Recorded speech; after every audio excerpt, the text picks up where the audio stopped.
Fala pessoal, tudo bem? Muito bom dia. Prazer mais uma vez poder dar uma aula para vocês, né? Faz um tempinho que a gente não se vê. Espero que todos tenham tido uma virada de ano aí incrível, que vocês tenham conseguido, né, passar todos com saúde, paz, prosperidade, que é o que eu desejo de coração para vocês, tá bom? Bom, gente, hoje nós vamos falar sobre um tema, ele é um tema bem simples, bem curto, tá? Não vai ser nada de muito extraordinário, é uma aula curta mesmo. Não estranhem quanto a isso, mas é importante a gente trabalhar um pouco e falar. Opa, tá vivo aqui. A gente falar um pouco sobre isso, tá? Então, como vai ser a dinâmica da aula de hoje? Eu vou passar esse vídeo, como sempre, eu vou postar vídeos de apoio, né? E aí eu vou ficar à disposição para esclarecer toda e qualquer dúvida que surgir por parte de vocês, tá bom? Espero que vocês tenham gostado aí da nossa aula, que vocês tenham conseguido absorver o máximo possível e que vocês tenham aí, quem sabe a gente se encontre futuramente, né, como profissionais e colegas de trabalho, né? Então, só um instantinho.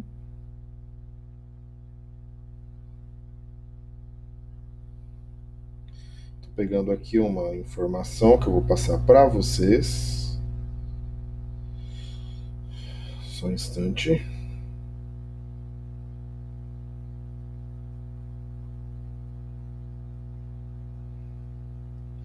Bom, vamos lá então, gente. Então, a nossa aula de hoje é a última aula, a aula 4. Para quem quiser acompanhar aí através da apostila, é a matéria de melhoria contínua, né? Inovação e melhoria contínua, está a partir da página 205. Então, se vocês quiserem algum tipo de apoio, né, seria essa página aqui da apostila. Então, eu vou compartilhar aqui a minha tela com vocês e a gente já vai começar a nossa aula. Só um minutinho.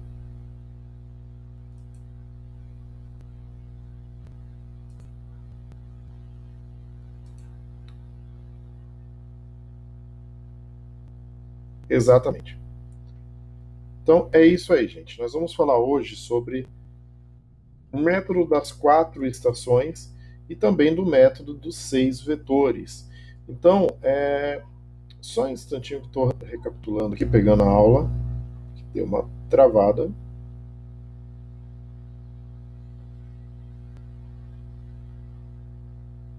Tá. Então, começando a falar sobre o método das 4 estações, né? O que é o método das 4 estações? Né? É uma aplicação que ela vem da teoria desenvolvida pelo Malgarni, tá? No livro Estratégia do Oceano Azul. Tá? Então, os requisitos do processo analisado à luz da voz do cliente devem ser verificados quanto ao seu grau de atendimento. Então, o primeiro passo é o quê? Identificar esses atributos e qual o grau de intensidade requerido. No segundo momento, você tem que ser mensurada a forma em que a entrega está sendo realizada, a situação atual. Então, quando nós falamos de método das 4 estações, nós estamos falando uma maneira de você melhorar tempo, custo, qualidade, flexibilidade, confiabilidade, né? Então, você tem que trabalhar isso para procurar atender a necessidade do cliente, procurar atender a realidade do cliente, né? O desejo, o que o cliente anseia para você, tá? Então, isso daqui basicamente é o método das 4 estações. Você vai buscar todos os requisitos para atender uma necessidade do cliente. Se vocês pegarem aqui a apostila de vocês, aqui tem um exemplo, eu estou compartilhando a minha tela, né?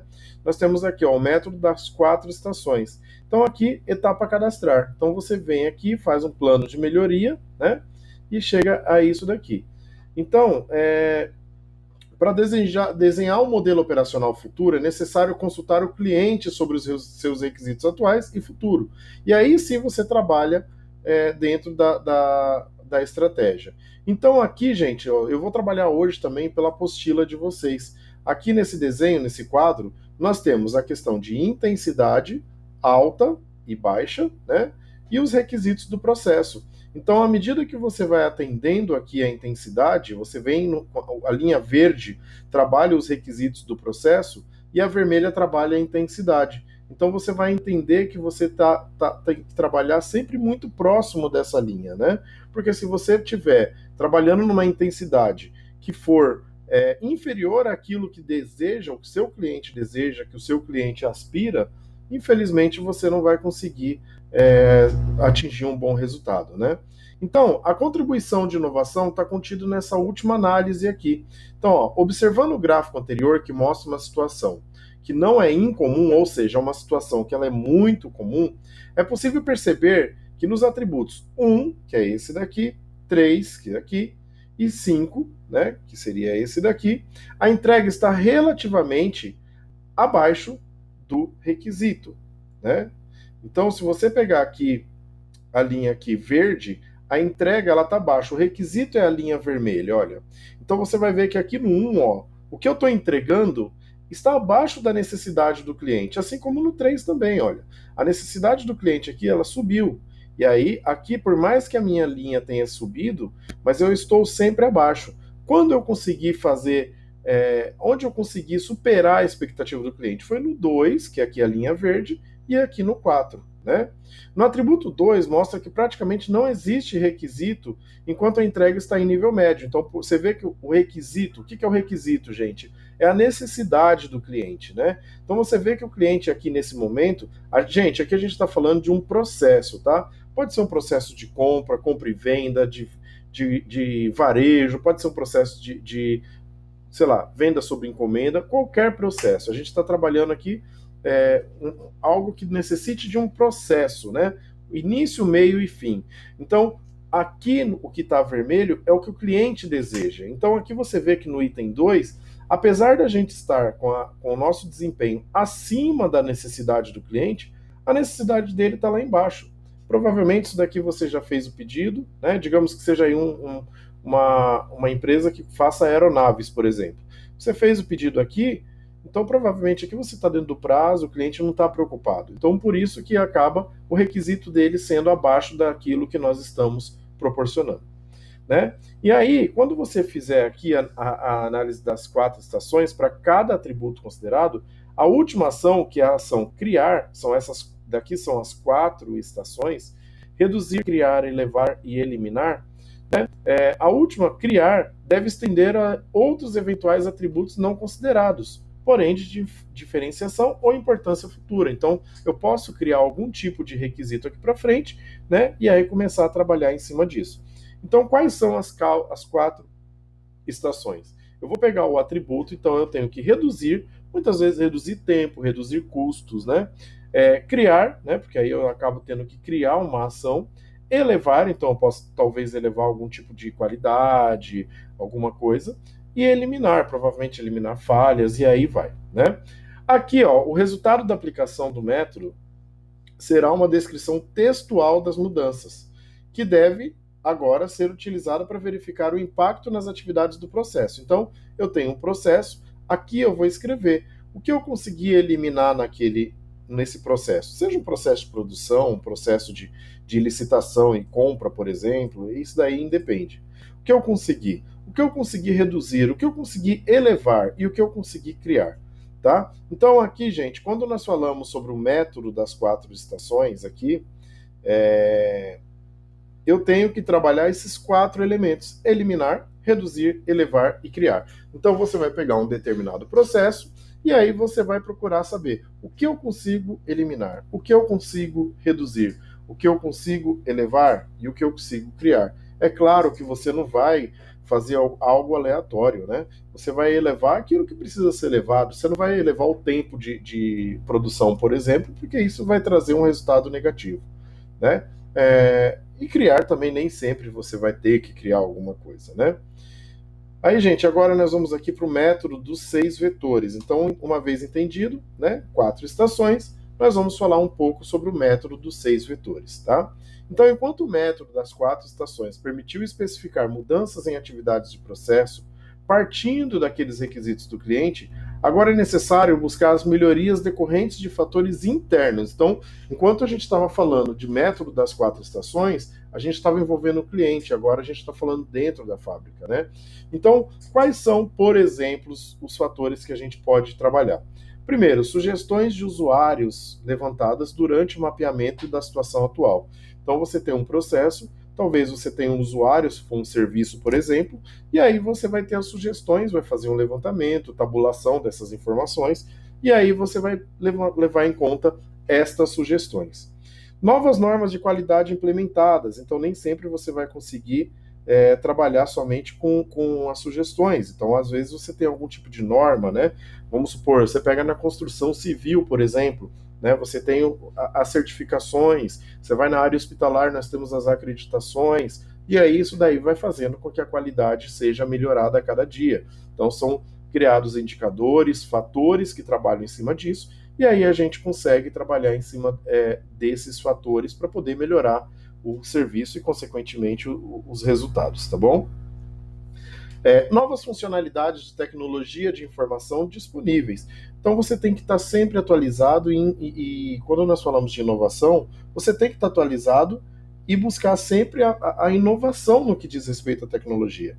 Né? Voltando aí à área da saúde, que é uma área que eu tenho bastante vivência, você vê que antigamente a gente não falava sobre tecnologia. Começaram a surgir aspectos tecnológicos que acabaram começando a contribuir para melhor atendimento do paciente. Surgiram exames novos, veio a genética. Você antigamente tirava raio-x, era aquela coisa de chapa, né? Aquela coisa estranha. Hoje isso já está caindo em decadência. Geralmente você tem raio-x digital, já vai para a tela do computador do médico.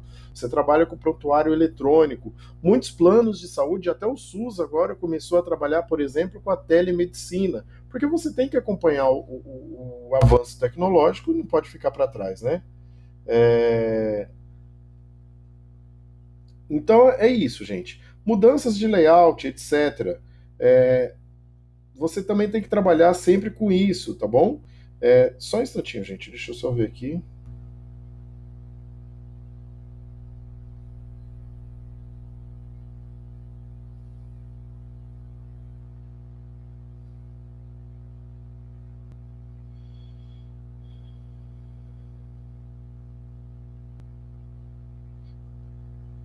Você fala aqui sobre mudanças de layout, você tem que procurar sempre trabalhar também com as mudanças dentro da tua empresa, tá?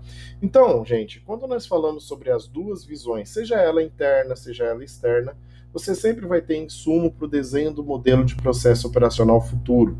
Apesar de você trabalhar com o seu presente, muitas vezes essas informações, esses métodos vão contribuir para o que você no futuro consiga obter os resultados esperados, né? Você trabalhar com uma estratégia de marketing, uma estratégia de plano de negócio e o que você quiser trabalhar, independente do que for, tá bom? Então aqui, ó, por exemplo, nós temos o processo, né? Quando nós falamos visando para o cliente, nós estamos falando de método das 4 estações, tá? Então, sempre que... Só um instantinho, deixa eu pegar aqui que eu estou procurando uma outra informação.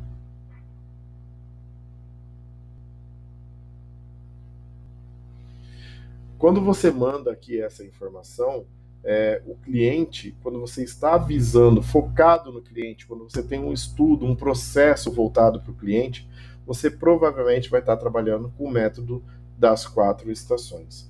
Já quando você fala, já pensando nos executores, né, provavelmente é o método dos 6 vetores. Então, gente, basicamente a diferença é: cliente, método das 4 estações. Quem executa o serviço, o trabalho, o processo, quem é o executor, método dos 6 vetores. A chave para responder é isso, tá bom? Não tem segredo. Então, seria basicamente isso, tá bom? Método dos 6 vetores. Então, nós sabemos que o processo operacional é o que consome maior quantidade de recursos para entregar os produtos ou serviços aos clientes. Então, quando nós falamos ao buscar maior produtividade, a gente vai acabar tratando que o processo operacional cumpra seus objetivos com o menor consumo possível, mais rápido possível e atingindo os objetivos, né? Sem perder a qualidade. Então, nós buscamos essas vertentes de melhoria em 6 assuntos diferentes, que aqui nós chamamos de vetores de ganho.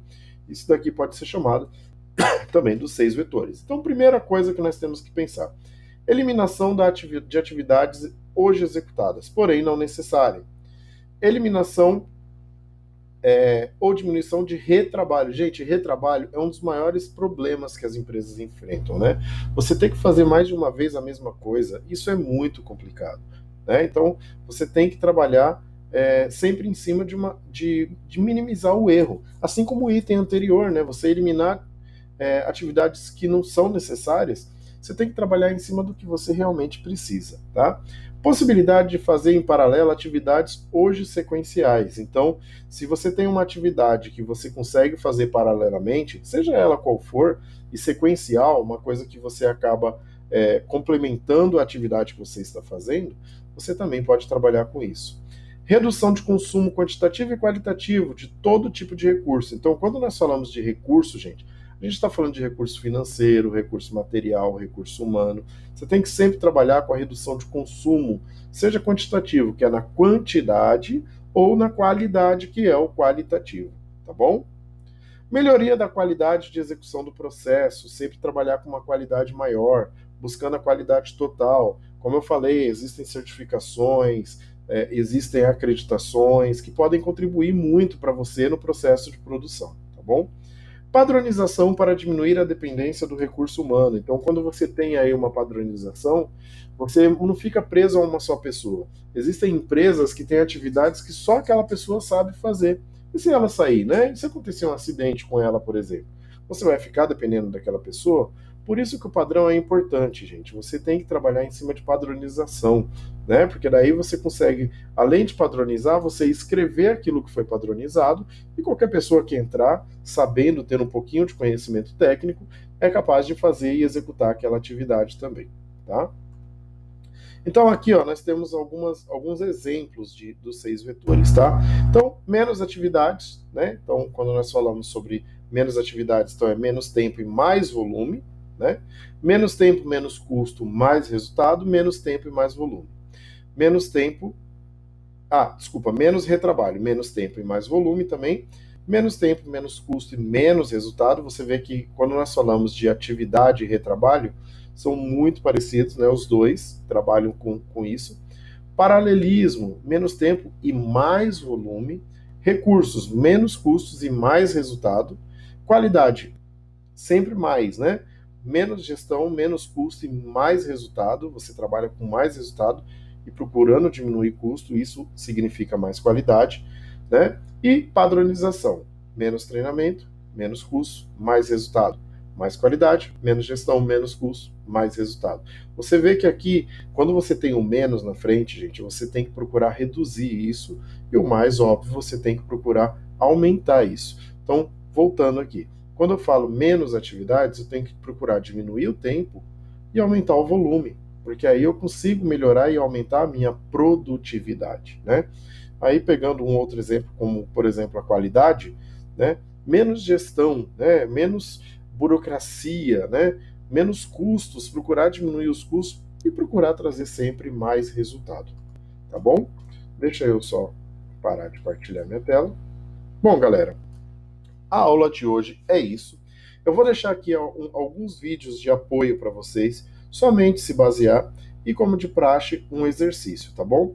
O que eu vou pedir para vocês, que quem não fez os exercícios que eu passei nas aulas anteriores, que procurem, né, no grupo aqui que eu passei, transmiti todos os exercícios, podem procurar e aí vocês respondam todos, porque eu preciso fechar a nota de vocês.